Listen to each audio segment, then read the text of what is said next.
Hello दोस्तों। तो आज हम जानने वाले हैं BA third semester second year का जो सिलेबस है हिस्ट्री का। तो आज हम जानेंगे कि क्या क्या सिलेबस हमें पढ़ना है, इसमें क्या क्या ज़रूरी हैं। तो चलिए स्टार्ट करते हैं। देखिए, ये हमारी टोटल 8 इकाइयाँ हैं इसमें। तो हम पहले इकाइयों में क्या पढ़ने वाले हैं, देखिए। तो पहली इकाई में हम यूरोपीय व्यापारियों का भारत में आगमन, कि यूरोपीय व्यापारी भारत में कैसे आए थे, उनका फिर वो प्रतिस्पर्धा कैसे हुई, उन्होंने फिर क्या क्या भारत में देखा, उनका जब ऐसे तो बाहर जो यूरोपीय जो आए थे, लोग व्यापारी आए थे, उनका मेन मोटिव तो ये था कि वो भारत से व्यापार करना चाहते हैं, क्योंकि भारत को पहले सोने की चिड़िया कहा जाता था। तो ये इसके अध्ययन करेंगे कि यूरोपीय जो व्यापारी आए थे उनका भारत में आगमन कैसे हुआ, फिर वो यहाँ कैसे रुक गए, बस गए, उन्होंने अपनी फैक्ट्रियाँ चालू करना स्टार्ट किया। उसके बाद हम सेकंड यूनिट में क्या करेंगे, सेकंड यूनिट में हम east India British east India company के बारे में पढ़ेंगे कि ब्रिटिश ईस्ट इंडिया कंपनी का कब आई, इसका उत्थान कब हुआ। और इसमें हम प्लासी का युद्ध और बक्सर के युद्ध के बारे में पढ़ेंगे कि कब हुआ, किसके मध्य हुआ, और इसका प्रभाव क्या था, भारत पे इसका क्या इफ़ेक्ट पड़ा, इनके बारे में भी हम पढ़ेंगे। तो यूनिट तीसरे में हम ईस्ट इंडिया कंपनी के आधिपत्य पर विचार करेंगे। वही है ईस्ट इंडिया कंपनी के आधिपत्य के, उन्होंने धीरे धीरे कैसे पूरे देश, पूरे भारतवर्ष में अपना कब्जा कर लिया था, तो इसके बारे में भी हम अध्ययन करेंगे। फिर इस चौथी इकाई में भी हम उसी का ही अध्ययन करेंगे।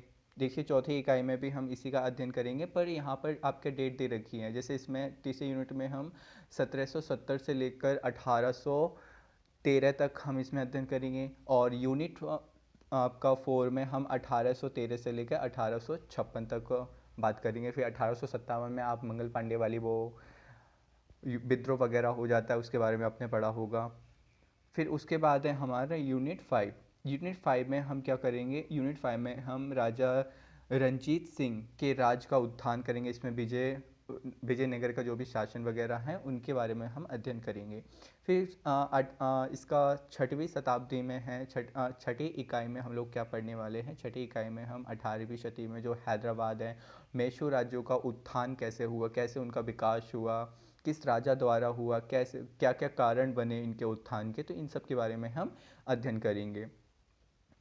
यूनिट 7 में हम औपचारिक काल के, जो उस समय जो भी काल टाइम था, उनके बारे में अध्ययन करेंगे। जो औपचारिक से वहाँ का जो भू राजस्व व्यवस्था कैसी थी, स्थायी बंदोबस्त कैसा था, रियायतवाड़ी जो भी राजा महाराजा थे उनकी हालत कैसी थी, उनकी व्यवस्था कैसी थी, इन सब के बारे में हम अध्ययन करेंगे। क्योंकि जो भी ईस्ट इंडिया कंपनी तो 1600 ईस्वी में ही आ जाती है।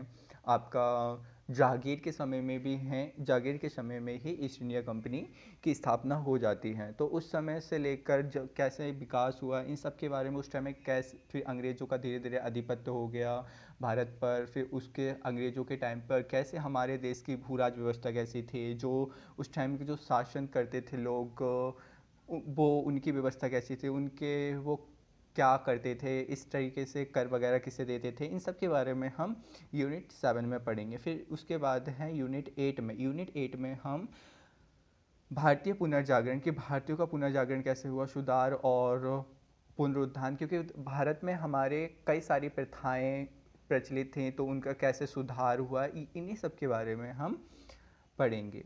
आपको वीडियो अच्छी लगी हो तो प्लीज़ लाइक और सब्सक्राइब कर दीजिए। Thank you.